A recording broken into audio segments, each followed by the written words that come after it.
विश्लेषण विद वानखड़े। अभी भी हम चंद्रयान और विक्रम के चांद पे उतरने का उत्साह का खुमार जो है उससे निकले नहीं।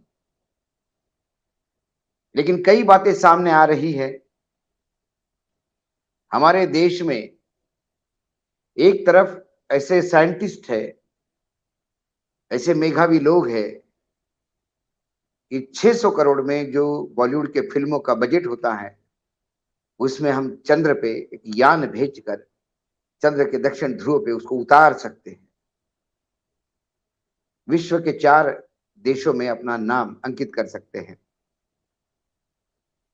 ऐसी एक बहुत बड़ी फौज है। उनके तनख्वाहें ज्यादा नहीं। नासा के दृष्टि से यदि इसरो के इंजीनियर्स देखो तो वो एक 10% भी उनकी तनख्वाहें नहीं है। लेकिन ये लोग पैसे के लिए काम नहीं करते, एक देश के लिए काम करते हैं। ये लोग बोलते नहीं हैं, इनके नाम आपको पता नहीं, इनके चेहरे आपको पता नहीं, क्योंकि इनको छपास और दिखास का रोग नहीं है। ये अपने देश का नाम आगे करना चाहते हैं, इसलिए ये अनसंग हीरोज है अपने देश के। लेकिन जो लोग आए दिन देश के सामने रोज कस्में खाते हैं कि देश के विकास के लिए, देश के तरक्की के लिए, किसानों के लिए, दलितों के लिए, देश के अंतिम व्यक्ति के लिए सामने लाने के लिए, उसके अच्छाई के लिए, सबका जीवन स्तर उठाने के लिए, इस भारत को स्वर्णिम युग में ले जाने के लिए वो आपके लिए काम कर रहे हैं। ऐसे कई नेता हैं हमारे देश में जो रोज हमको ये बताने का और जचाने का प्रयास करते हैं कि वही है जो हमारे देश को आगे लेके जा रहे हैं। लेकिन वो है कौन? मैं पढ़ा लिखा और अनपढ़ इसमें कभी भी लाइन खींचता नहीं। मैं अज्ञान और ज्ञान में जरूर लाइन खींचता हूं। ये जरूरी नहीं कि आप अनपढ़ हो तो ज्ञाता नहीं हो। इस देश के कम पढ़े लिखे लोगों ने भी इतिहास रचे हैं क्योंकि वो ज्ञाता थे। और कुछ लोग इतने अज्ञानी होते हैं और जिस चीज का ज्ञान नहीं उस पर जब मुंह खोलते हैं या अपसेंट माइंडेडली बोलते हैं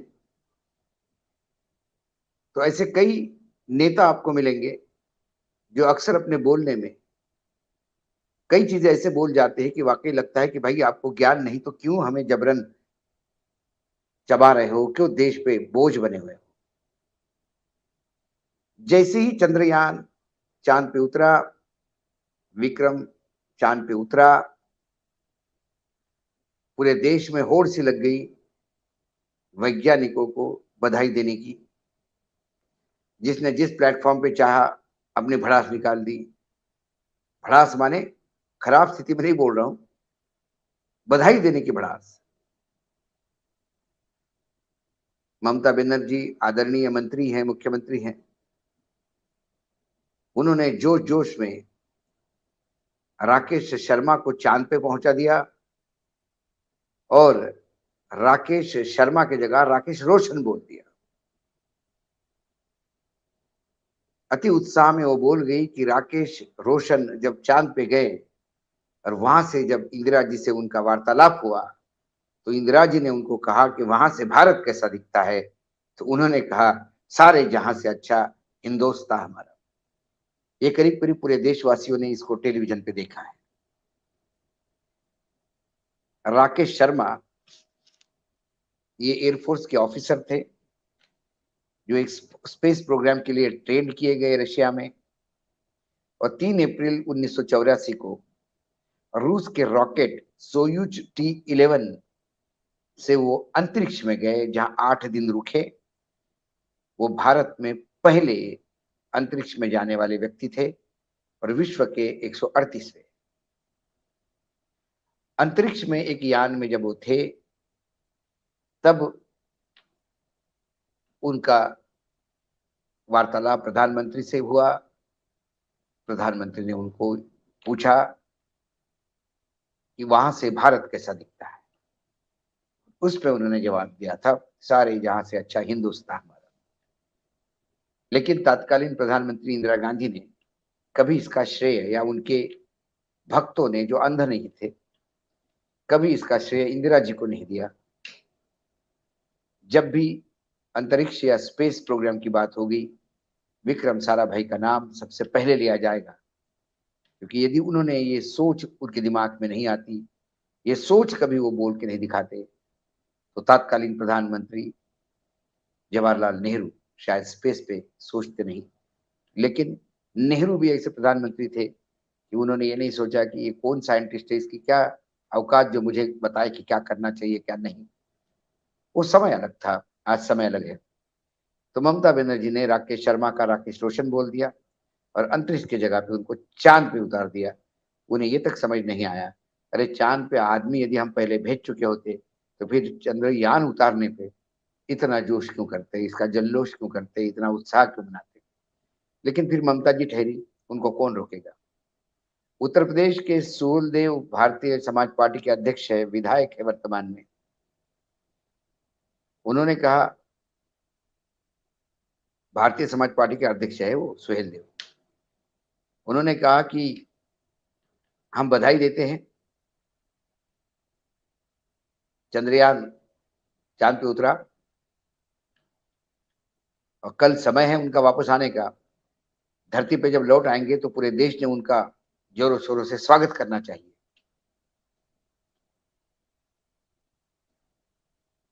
इन्हें स्पेस प्रोग्राम चंद्रयान के बारे में कोई लेना देना नहीं। यदि आप अज्ञानी हो तो आप किसी से पूछकर ज्ञान ले सकते हो। हम भी पत्रकार सभी विधाओं के ज्ञानी नहीं होते, लेकिन किसी विषय पे बोलना होता है तो फिर उतनी पढ़ाई करते, उन लोगों से बात करते, उन एक्सपर्ट से बात करते। यूं ही माइक सामने आए जाए और जबान में हड्डी नहीं तो कुछ भी नहीं बोलते। ये हमारे नेता है, इनकी समझ है। आरजेडी के नेता है शक्ति सिंह यादव, पूर्व विधायक है। उन्होंने कहा कि चंद्रयान चांद पे सकुशल उतरा, उसके लिए हम नासा के वैज्ञानिकों को बधाई देते हैं। हमारे वैज्ञानिकों ने सर पे हाथ रखा होगा, हे भगवान, हम किस देश में इन नेताओं को झेल रहे हैं जिन्हें ये पता नहीं कि इसरो अलग है और नासा अलग है। नासा अमेरिका का है और इसरो भारत का है। लेकिन पढ़ने लिखने से इन नेताओं का क्या काम। इससे बड़ी बात, अशोक चंदाना खेल मंत्री है राजस्थान के, कांग्रेस की पार्टी, देश की सबसे पुरानी पार्टी, और खेल मंत्री जो खेल कूद पे, युवाओं पे ध्यान देते हैं। देखिए उस खेल कूद का हालत क्या होगी राजस्थान में और युवाओं की, जब उन्होंने कहा कि हम यात्री जो गए हैं उन्हें सलाम करते हैं और हमारे साइंस और स्पेस ने विशेष उसका स्वागत करते हैं क्योंकि उन्हें इतना बड़ा काम करके दिखाया। उन्होंने तो सीधा यात्रियों को ही भेज दिया वहां पे थोक में। ये तमाम वक्तव्य यदि जब मैं सुनता हूं तब मुझे, जो मैंने शुरुआत की थी कि कहां कहां एक तरफ हमारे कितनी बड़ी खाई है, एक तरफ वो लोग जो विश्व में एक चमत्कार करने की स्थिति में है, इतने बुद्धिजीवी, मेधावी, ज्ञाता, साइंटिस्ट कहिए, रिसर्चर कहिए, और एक तरफ एक अझेल नेता जिनको हम उन साइंटिस्ट से ज्यादा खर्चा कर रहे हैं इन पे, और इन्हें झेल रहे हैं। इन्हें अपने देश की हुई तरक्की भी समझ में नहीं आती और समझ के लेना नहीं चाहते। लेकिन आज मैं दर्शकों के सामने एक ऐसा मानवीय पहलू भी रखना चाहता हूं। हेवी इंजीनियरिंग कारपोरेशन नाम की एक कंपनी है जो भारी उद्योग मंत्रालय के अधीन आती है, सरकारी उपक्रम है।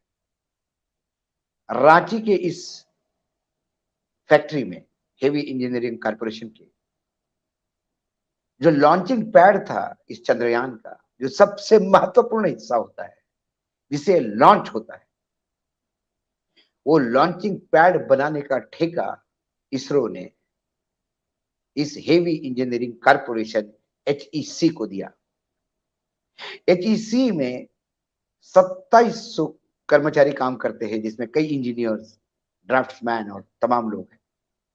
और 450 अधिकारी है जो इन 200 2700 कर्मचारियों के ऊपर कंट्रोल रखते हैं।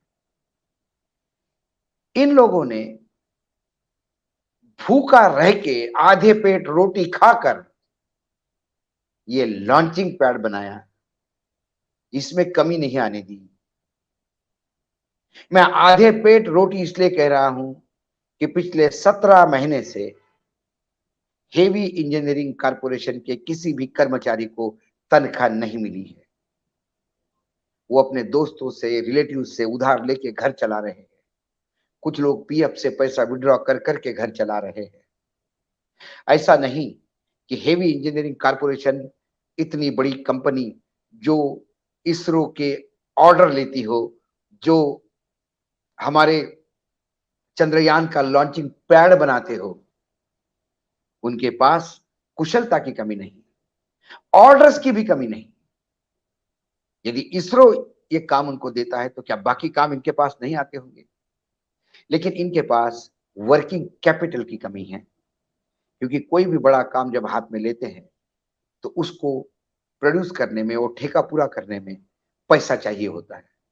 तो कई सालों से वो केंद्र सरकार के पास, अपने मंत्रालय के पास 1000 करोड़ की गुहार लगा रहा है कि 1000 करोड़ यदि वर्किंग कैपिटल इस कंपनी को दे तो ये कंपनी अजूबे खड़े कर सकते हैं। लेकिन नहीं, स्थिति यह है 2.5 साल से वहां कोई सीएमडी तक नहीं, 17 महीने से तनख्वाह नहीं। सरकार ने कहा आपके पास देने, हमारे पास आपके लिए देने को पैसा नहीं। हमारे प्रधानमंत्री करोड़ों रुपए के विमान में घूमते हैं, जब वो कहीं जाते हैं रैली में तो करोड़ों के खर्चे होते हैं। और राज्य सरकार करोड़ों रुपए विज्ञापन में, उनके स्वागत में, उसमें लगा देते हैं। एनपीए के तहत करोड़ों अब्जों रुपए हमारे बैंकों के उद्योगपतियों को इनडायरेक्टली माफ किए जाते हैं, क्योंकि वो जैसे ही एनपीए में डलते हैं, सरकार कहती है कि वसूली का अधिकार हमारा है, लेकिन वसूली होती कहां है? अब तो आरबीआई का नया रूल ये बताता है एक डिफॉल्टर 12 महीने बाद फिर लोन लेने के लिए जा सकता है, क्योंकि बैंक को भूलने के लिए 12 महीने चाहिए कि डिफॉल्टर है।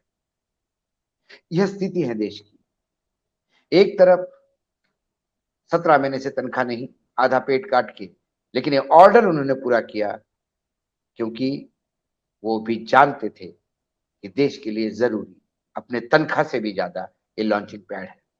मैं सैल्यूट करता हूं 2700 कर्मचारियों को, मैं सैल्यूट करता हूं एचईसी के 450 उन तमाम अधिकारियों को कि जिन्होंने 17 महीने बगैर तनख्वाह के रहकर जो पैसा है उसमें जुगाड़ कर इसरो का ये ऑर्डर पूरा किया। और आज यदि हम इतरा रहे हैं कि दक्षिण ध्रुव पे कोई नहीं जा पहुंचा, भारत अकेला देश है, तो उस मेहनत पे, उस इतराने पे इन लोगों का भी खून पसीना है।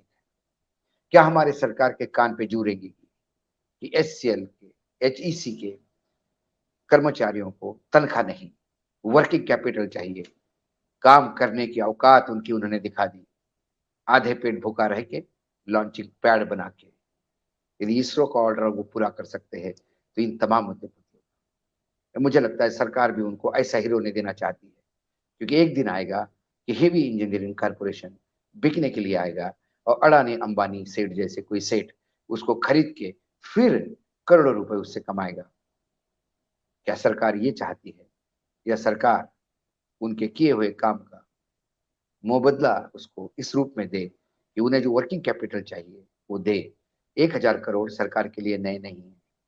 किसानों के लिए 6000 रुपए के नाम पर हजारों करोड़ बिक जाते हैं। फ्री स्कूटी बांटने के नाम पे या तीर्थ यात्रा करवाने के नाम पे हमारे देश में करोड़ों रुपए खर्चा होते हैं। लेकिन क्या इस उद्योग को कोई सामने आएगा? क्या विपक्ष इसके लिए बोलेगा? क्या सत्ता पक्ष में किसमें दम है कि कोई आवाज निकालेगा और कहेगा कि ये भी तो है हमारे? मुझे याद है प्रधानमंत्री नरेंद्र मोदी जी का इंडिया टीवी के कॉन्क्लेव में जब वो मुख्यमंत्री थे, तब उन्होंने कहा कि कोई भी पब्लिक एंटरप्राइज लॉस में नहीं जा सकती, ये तो मैनेजमेंट है, सरकार का मैनेजमेंट गड़बड़ है तो लॉस में जाती है। सर मैनेजमेंट में आज है आप प्रधानमंत्री है देश के। सर आप देश का मैनेजमेंट आपके पास है, एचईसी का भी मैनेजमेंट आपके पास है। अब आपके मैनेजमेंट के तेवर दिखाइए, इसको प्रॉफिट में लाइए। आपको प्रॉफिट